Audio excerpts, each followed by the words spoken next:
नमस्कार मित्रांनो, आपल्या मुलाला एखाद्या मोठ्या नामांकित इंग्रजी माध्यम किंवा खाजगी शाळेत शिकवणे हे प्रत्येक मातापित्याचे स्वप्न असते. पण वाढत्या फीमुळे अनेक गरीब कुटुंबांसाठी हे शक्य होत नाही. पण मित्रांनो, आता काळजी करण्याची गरज नाही, कारण शिक्षणाचा अधिकार कायदा म्हणजेच राईट टू एज्युकेशन अंतर्गत 2026 ते 27 या शैक्षणिक वर्षासाठी मोफत प्रवेश प्रक्रिया आता सुरू झाली आहे. या योजनेअंतर्गत तुमच्या मुलाला खाजगी शाळेत 1ली ते 8वी पर्यंतचे शिक्षण अगदी मोफत मिळू शकते. तर यासाठी अर्ज कधी आणि कुठे करायचा आहे, कोणकोणती मुले यासाठी पात्र आहेत आणि सर्वात महत्त्वाचे यासाठी कोणकोणती कागदपत्रे लागतात, ही A to Z माहिती आज आपण पाहणार आहोत. व्हिडिओ शेवटपर्यंत नक्की बघा, कारण एका छोट्याशा चुकीमुळे तुमच्या मुलाचा प्रवेश रद्द होऊ शकतो. सर्वात आधी समजून घेऊया की हा नियम काय आहे. मित्रांनो, शासनाच्या प्राथमिक शिक्षण विभागाचे संचालक शरद गोसावी यांनी जारी केलेल्या नवीन मार्गदर्शक सूचनांनुसार राज्याच्या स्वयंअर्थसहाय्यित आणि विनाअनुदानित खाजगी शाळांमध्ये 25% जागा कमकुवत आणि वंचित घटकातील मुलांसाठी राखीव ठेवल्या जातात. या 25% जागांवर प्रवेश मिळवणाऱ्या मुलांची संपूर्ण फी सरकार भरते. मातापित्यांना 1 रुपयाही द्यावा लागत नाही. या योजनेचा लाभ घ्यायचा असेल तर तुम्हाला ऑनलाईन पद्धतीने अर्ज भरावा लागेल. ही प्रक्रिया पूर्णपणे ऑनलाईन आहे. कोणत्याही शाळेत किंवा सरकारी कार्यालयात जाऊन फॉर्म भरण्याची गरज नसते. या योजनेचे अर्ज 17 फेब्रुवारी 2026 पासून सुरू झाले आहेत. याची अर्ज करण्याची शेवटची तारीख 10 मार्च 2026 आहे. तर हा ऑनलाईन अर्ज कुठे करायचा आहे, असा प्रश्न तुम्हाला पडला असेल तर तो तुम्हाला शासनाच्या अधिकृत वेबसाईटवर जाऊन करायचा आहे. अधिकृत वेबसाईट स्क्रीनवर दाखवली आहे, तसेच व्हिडिओच्या खाली डिस्क्रिप्शनमध्ये सुद्धा दिली आहे. मित्रांनो, आता आपण पाहूया की या योजनेचा लाभ नक्की कोणाला मिळतो. योजनेचा लाभ देण्यासाठी शासनाने 2 गट बनवले आहेत. एक आहे वंचित गट आणि दुसरा आहे आर्थिकदृष्ट्या कमकुवत गट. वंचित गटामध्ये कोणकोणत्या जातींचा समावेश आहे याची माहिती पाहूया.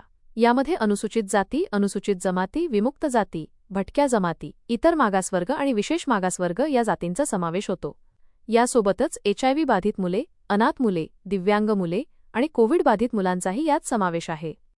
दुसरा गट आर्थिकदृष्ट्या कमकुवत वर्ग आहे.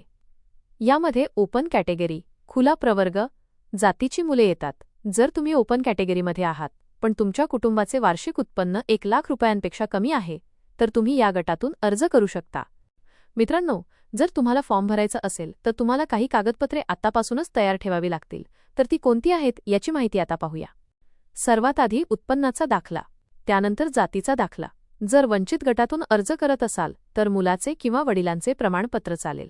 त्यानंतर रहिवासी पुरावा म्हणून आधार कार्ड, रेशन कार्ड, वीज बिल किंवा घरपट्टी पावती यापैकी कोणतेही एक कागदपत्र जोडावे लागेल. पुढे मुलाचा जन्म दाखला आणि मुलाचा पासपोर्ट साईज फोटो सुद्धा लागेल.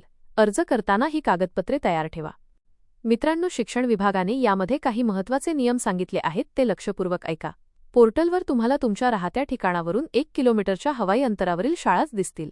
जर 1 किलोमीटरमध्ये शाळा नसेल तर जास्तीत जास्त 3 किलोमीटर अंतरावरील शाळा निवडल्या जाऊ शकतात. तुम्ही अर्ज करताना जास्तीत जास्त 10 शाळांची निवड करू शकता. त्यामुळे शाळा निवडताना विचारपूर्वक निर्णय घ्या. मित्रांनो, लक्षात ठेवा की अर्ज केला म्हणजे प्रवेश मिळाला असे नाही. प्राप्त झालेल्या अर्जांमधून शासनाद्वारे एक ऑनलाईन लॉटरी काढली जाते. ज्या मुलांचा नंबर लॉटरीत येतो त्यांनाच प्रवेश मिळतो. हे तुम्ही नोंद करून घ्या. तर मित्रांनो, हजारो गरीब कुटुंबांतील मुलांना गुणवत्तापूर्ण शिक्षण घेण्याची ही एक मोठी आणि सुवर्ण संधी आहे. 17 फेब्रुवारीपासून फॉर्म भरणे सुरू करा. जर फॉर्म भरताना कोणतीही तांत्रिक अडचण आली तर RTE पोर्टलवर मदत केंद्रांचे हेल्पडेस्क नंबर दिले आहेत, तिथे तुम्ही संपर्क करू शकता. तुम्हाला या प्रक्रियेबद्दल किंवा वयाच्या अटींबद्दल कोणतीही शंका असेल तर खाली कॉमेंटमध्ये नक्की विचारा. तसेच मी नेहमीप्रमाणे माझ्या व्हिडिओच्या खाली डिस्क्रिप्शन बॉक्समध्ये सरकारी वेबसाईटची लिंक आणि माझ्या व्हॉट्सअप ग्रुपची लिंक दिली आहे. तिथे जाऊन तुम्ही अर्ज करू शकता आणि माझ्या व्हॉट्सअप ग्रुपमध्ये जॉईन होऊ शकता. मित्रांनो, हा व्हिडिओ आवडला असेल तर याला जास्तीत जास्त मातापित्यांपर्यंत, आपल्या नातेवाईकांपर्यंत आणि गावाच्या ग्रुपमध्ये शेअर करा, जेणेकरून एखाद्या गरजू मुलाचे भविष्य उज्ज्वल होऊ शकेल. अशाच महत्त्वाच्या सरकारी योजनांसाठी आमच्या चॅनलला आत्ताच सबस्क्राईब करा. भेटूया पुढच्या व्हिडिओमध्ये. जय हिंद, जय महाराष्ट्र. धन्यवाद.